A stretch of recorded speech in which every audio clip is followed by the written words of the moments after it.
दे, वार को तो लगा दे, सामने ना लगाओ। देवकी माई तब घबराई, मन में चिंता गई समाई, हमरे भैया के मुआई कंस मोर भाई। 6 बच्चों को तो उसने मुझसे दूर कर दिया। 7वें भगवान कन्हैया के आप बड़े भाई बलदाऊ जी रोहिणी जी के गर्भ में धारण कर दिए गए। 8वें जब भगवान कन्हैया जी का जन्म हुआ तब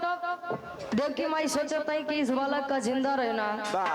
जरूरी बनाई तो जान लो कितना दुख झेले के पड़ी, कुछ ये तो पता भगवान कन्हैया का जन्म हुआ, हाथे और गोड़े से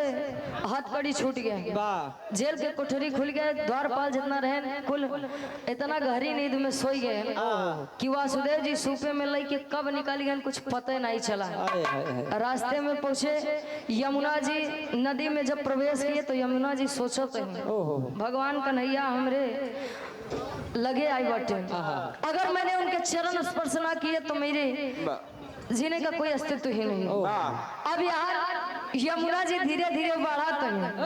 भगवान कन्हैया के पैर छुए बदे भगवान कन्हैया सूपे से एक दाएं पैर निकालने एक बार अंदर कैले, यमुना जी बढ़ाते हैं धीरे धीरे धीरे धीरे जब नाकी तक पहुँचे वासुदेव जी ऊपर सिर पे बैठा होते हैं। अब विचार करते हैं कैसे एक लाइन कहना,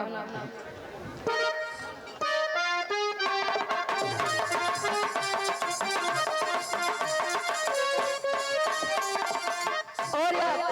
बड़कौर ठेकेदार साहब अवधि से आपके द्वारा 51 रुपए का महान आशीर्वाद। कोनो लड़की कहे परदेसिया ये सच है पिया,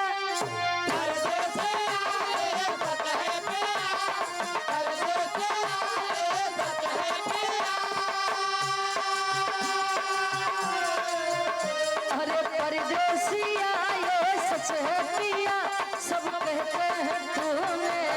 मेरा दिल ले लिया।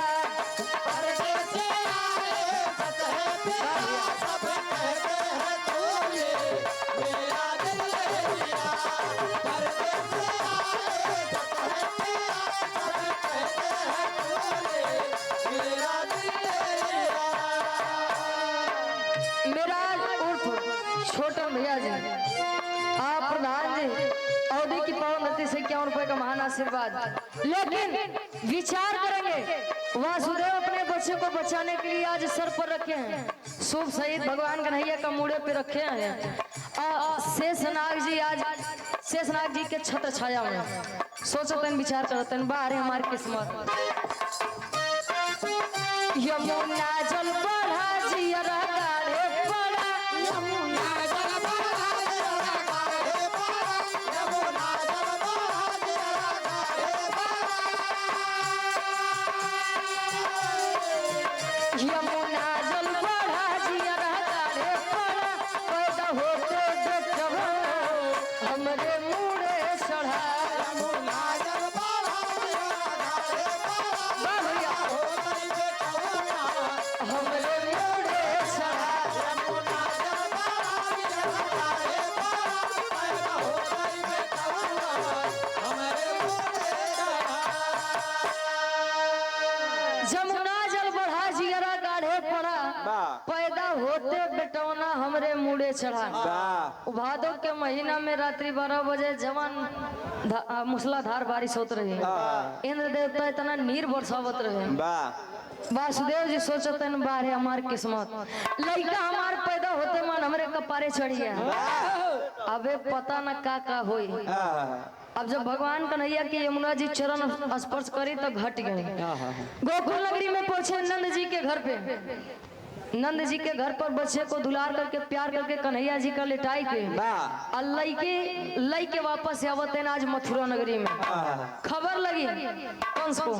कि देवकी को 8वें संतान की प्राप्ति हो चुकी है। आज जब खबर लगी कंस जी आए देखे कहीं रे आकाशवाणी हुई थी कि 8वां संतान यानी पुत्र होगा वह मेरा काल बनेगा, लेकिन यहाँ तो कन्या है। खैर मुझसे क्या, आज ऐसे हमारे बदे लिए तब ले कन्या जो थी आकाश में उड़ के आकाशवाणी करती है, अय मूर्ख कंस, अय मूर्ख कंस, हमका मारे से का हुई तोहार काल गोकुल नगरी में पलट में। अब यार कंस भादो महीना के रात्रि 12 बजे जितना लड़कियां जन्म लिए रहे धीरे धीरे सभी को मरवाना चालू कर दिया। लगा मरवा वही। अब वह कन्या विंध्याचल पर्वत पे विंध्यवासिनी माँ के नाम से जानी जाती है। अब यहाँ जब भगवान कन्हैया गोकुल नगरी में पहुंचे, अब मथुरा नगरी में सोहर गावे के तो मौका नहीं मिला,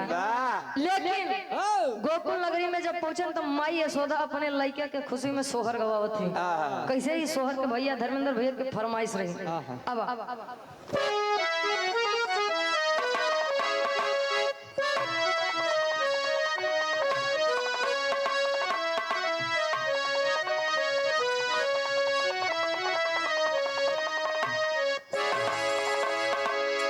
लड़का जब जन्म लेते तो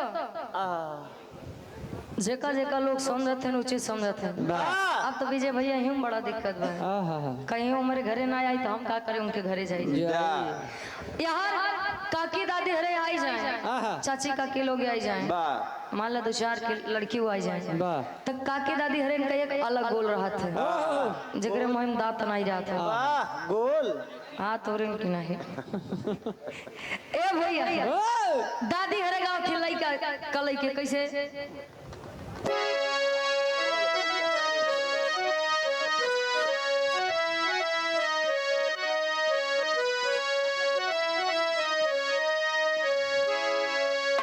हरे रनिया तोहरे काजन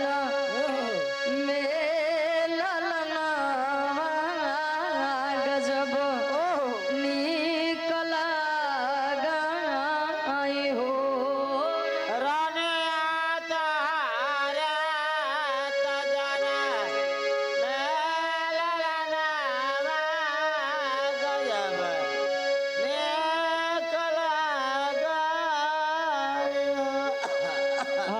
अरे बाहरे दादी दादी बीमार हो गई आई जब नहीं खिया तजिन खावा करा दांत फाड़ नहीं ने हे भैया इतना स्वर में गबू तो कल तू जान ले ट्रेंडिंग में आई जब सर्राई में है ये बिट्टी कि देवता सब फूल बरसा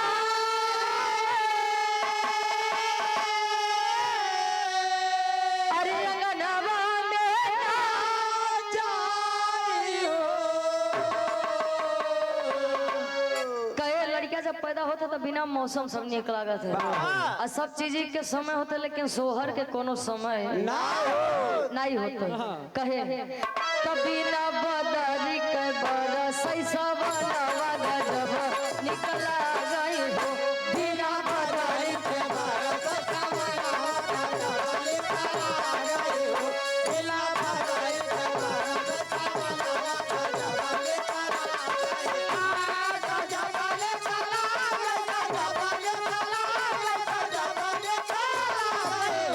बिना बदली के बरस सब नवा गजब बिना बदली के बरस सब नवा गजब निकला गई हो। और आप गार्जियन जी पुनः इस भाव पर खुश होकर के इस भाव का सम्मान करते हुए आदरणीय आप धनंजय यादव जी पंजाब नेशनल बैंक के आप बैंक मैनेजर साहब 200 रुपए का महान आशीर्वाद के सारे। और आप बड़गौ ठेकेदार साहब अवधि से आपके द्वारा 51 रुपए का महान आशीर्वाद। ई तमाला काकी दादी हरे गाँव थे। अब जो सच्ची काकी लोग हरे कहा दादी ए अम्मा तोसी नहीं लहा हाँ मान ला मेरे चाची हरे का तोसी नहीं लहा रुका अब चलते ही हम लोग लहा लही जाए तो बढ़िया बनाई तो देखा है वो लोग गावती कैसे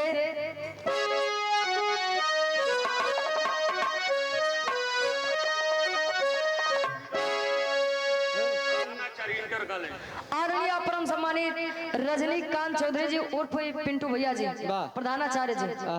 ये हमार बहुत बड़ा फैन है। कौन वाला हो सेलिंग फैन फराटा वो फैन नहीं यार मतलब वीडियो लाइक करत हैं पसंद करत ना लाइक करत तोहार लोग के भाषा तो ही लोग समझा 51 रुपए का महान आशीर्वाद दादी हरे गावती कैसे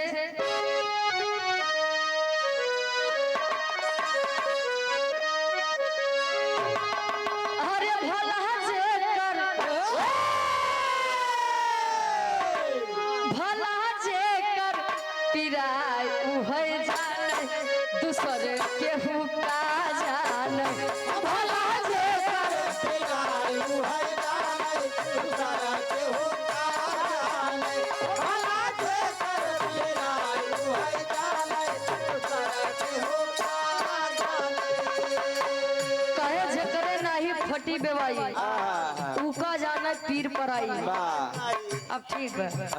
कहे सासू न जाने ननदियो न जाने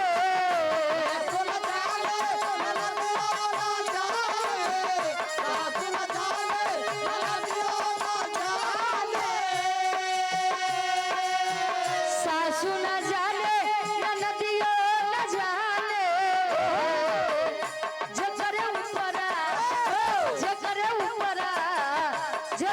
ऊपरा बिते तू है जाने दूसर केहू का जाने जकरे ऊपरा बिते तू है जाने दूसर केहू का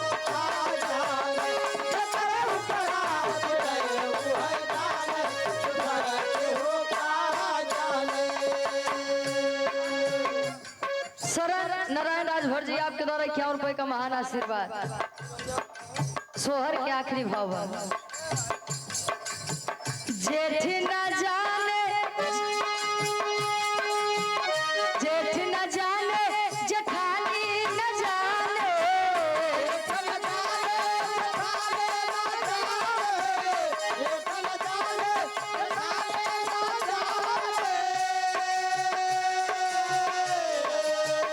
जकरे ऊपरा उहे जाने दूसर केहू का जाने जकरे ऊपरा उहे जाने दूसर केहू का जाने जकरे ऊपरा उहे जाने दूसर केहू का जाने। और आप पुनः आदरणीय परम सम्मानित आप Dhananjay Yadav ji Punjab bank national bank के आप बैंक मैनेजर साहब 51 रुपए का महान आशीर्वाद।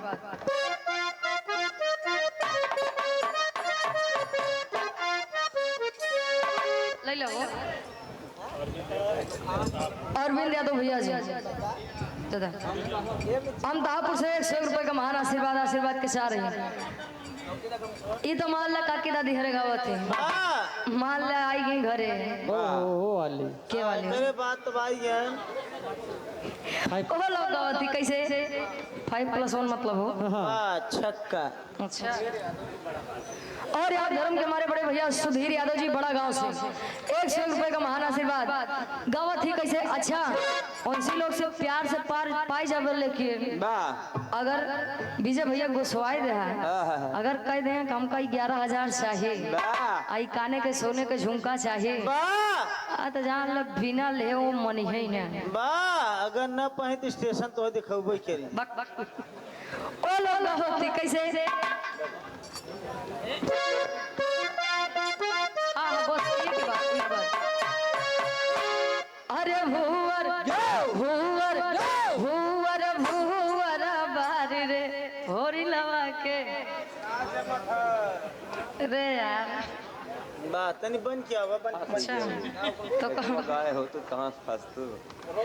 अरे यार ये लोग रामी बैठे ना सुंगा देखा गंधाता है आज ललका ना अरे हम खाए बाटी बताओ अच्छा हाँ ये बड़ा हो जाए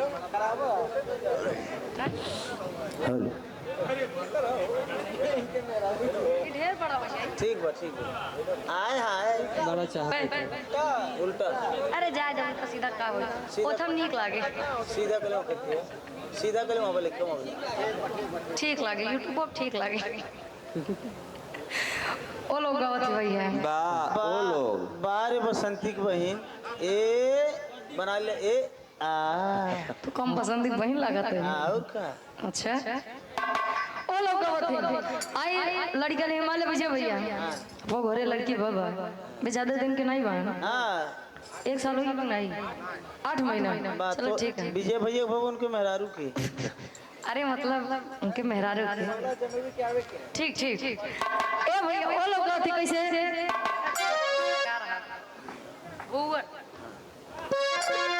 ये बड़ा हो जाता ठीक ठीक ठीक हाय हाय आय हाय हाय हाय ए होरी लड़के बाबू हाय तनी बाहर निकली ना हाय हाय आइए मलकार कुछ नेक दक्षिणा हो जाएगी कोई आवा ओ लोग गाती कैसे अरे भूवर लपेट ले, आय? नीचे वाला लपेट ले।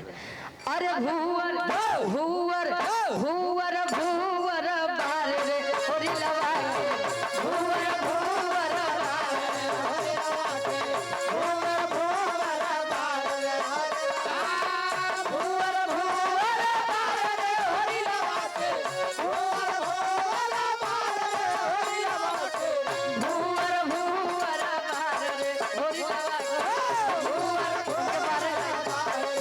रे भूवर भूवर बार रे होरी लगा के होरी लवक। अब देखा मम्मी के बखान करत है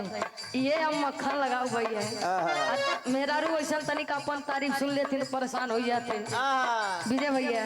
अपने वाली तनी समझाए रहे होरी लगे मम्मी है महलो की रानी होरी लगे मम्मी है महलो की रानी होरी लगे मम्मी है महलो की रानी होरी लगे मम्मी हम महलो की रानी पापा पापा पापा पापा हमें रंग बाज रे होरी लगा के पापा हमें रंग बाज रे होरी लगा के पापा हमें रंडी बाज रे होरी लगा ये बखान करता ही तो धर्मात्मा नंद जी पूर्व प्रधान साहब वीरपुर से आप गार्जियन जी के द्वारा इस भाव को समझते हुए 100 रुपए का महान आशीर्वाद मतलब हम बढ़ावा चढ़ावा तक तनी कुछ मिल जाए आज तो मारा था काम खराब करा था वहाँ जाती तो 1000 ने भरत सबई दे दी हाँ सम्मान बढ़ावता है। हे भैया रंगबाज हो हम रंगबाज के और आप गार्जियन जी परम आदरणीय परम सम्मानित आप अजय शंकर यादव जी प्रबंधक आप राम ध्यान इंटर कॉलेज जोगापुर से 200 रुपए का महान आशीर्वाद गुरु जी के द्वारा आप सम्मानित प्रधानाचार्य दया शंकर यादव जी रामा ध्यान इंटर कॉलेज जोगापुर गुरु जी के द्वारा 100 रुपए का महान आशीर्वाद कहे अरे होरी लगे साच आप परम सम्मानित जो कि परिचय के मोहताज नहीं है छाया हुआ नाम है आप धनंजय यादव जी पंजाब नेशनल बैंक के आप बैंक मैनेजर साहब ढेर सारा मैं पुरस्कार आशीर्वाद के सारे अब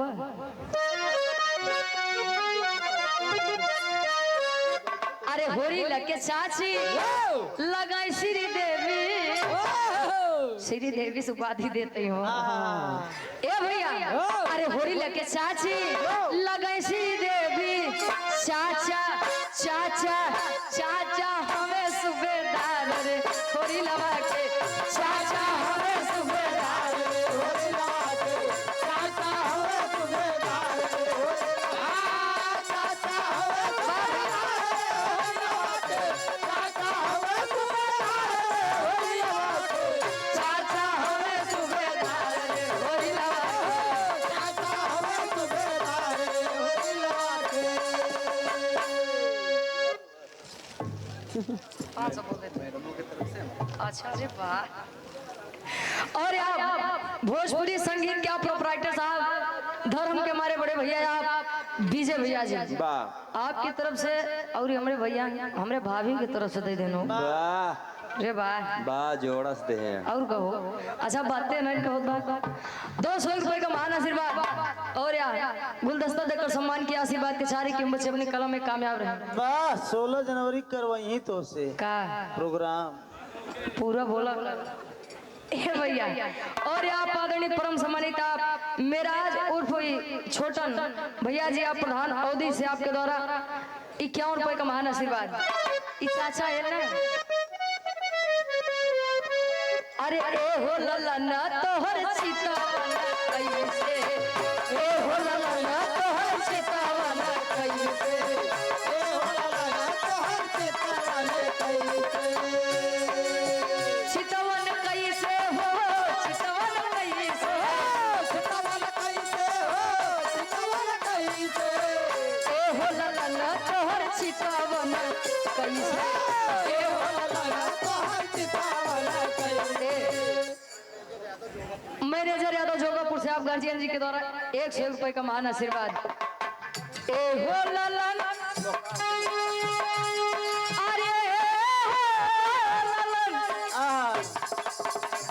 नहीं हम बड़का पापा अच्छा बड़का पापा बा। पापा हाँ चाचो हाँ तब नहीं ओ हो ला ला ला तोहर पापा हाँ कैसे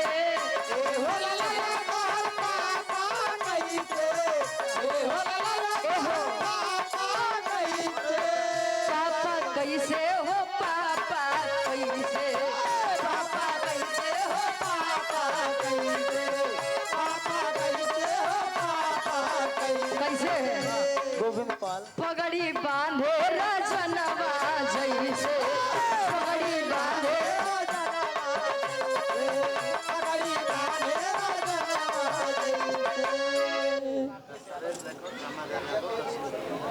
दस्तावेज लेखक रामधारा यादव जी बलिया से आप गार्जियन जी के द्वारा 100 रुपए का महान आशीर्वाद और आप राकेश यादव भैया जी 100 रुपए का महान आशीर्वाद सोहर के शैलेंद्र यादव जी बिच्छू बो से आप गार्जियन जी के द्वारा 100 रुपए का महान आशीर्वाद लड़के के बड़का पापा है ना अच्छा गलत हो गई ठीक ठीक और आप बिराई स्टूडियो के आप प्रोपराइटर साहब आदरणीय परम सम्मानित हमारे चंदन चाचा जी नायम चाचे का कुल नौटा हुई अब जब बड़का बाबू ने बन बैठी है वो कहा लगा दिक्कत है 100 रुपए का महान आशीर्वाद ले लो सोहर की आखिरी लाइन में ओकरे बाद चाचा जी के नंबर है अब हम नहीं समझी थी बोले का चाचा काहे तनी हंसी आवत हो भैया का करी और आप धर्म के हमारे बड़े भैया आप सतीश यादव जी गोलू भैया जी छात्र नेता इलाहाबाद प्रयागराज वाह 100 रुपए का महाना से बाद अब क्यों पापा पाना बनेंगे जाए दे मालिक मुन्ना यादव जी जोगापुर से आपके द्वारा 100 रुपए का महाना से बाद ए बड़का बाबू है आई जाए आप ए हो ला ला ला अरे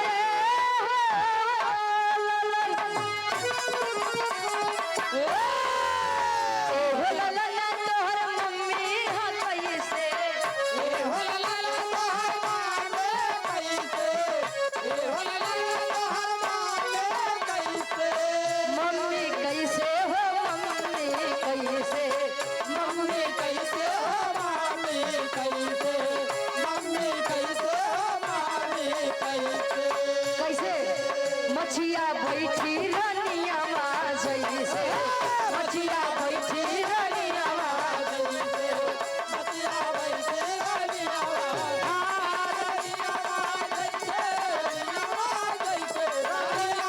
जैसे मछिया बैठी रनिया मछिया बैठी रनिया जैसे मछिया बैठी भगवान कन्हैया के बारे में सोहर हुई है। अच्छा एक बात है धैर्य सबके अंदर होना चाहिए। भगवान कन्हैया का जन्म हुआ तो जाना था जेल की कोठरी अपने आप खुल गए रही चाहते तो अपने माता पिता को उसी समय आजाद करा के वहां से लेकर आते लेकिन समय का इंतजार स्वयं प्रभु श्री कृष्ण ने भी किया था। हमका और आपका धैर्य में क्या दिक्कत है भैया। भगवान कन्हैया आए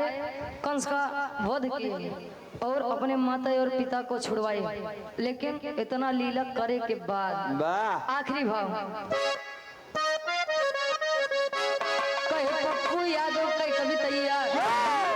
पप्पू यादव के कवितैया तो रक्षा करे शारदा मैया रुचि यादव वहाँ गवैया गवन ही पाई रुचि यादव वहाँ गवैया गवन ही पाई रुचि यादव वहाँ गवैया गवन ही पाई। ये धनंजय चाचा के एक लाइन फरमाइश भाई इहो ले ले बस हाल पिया वके वाह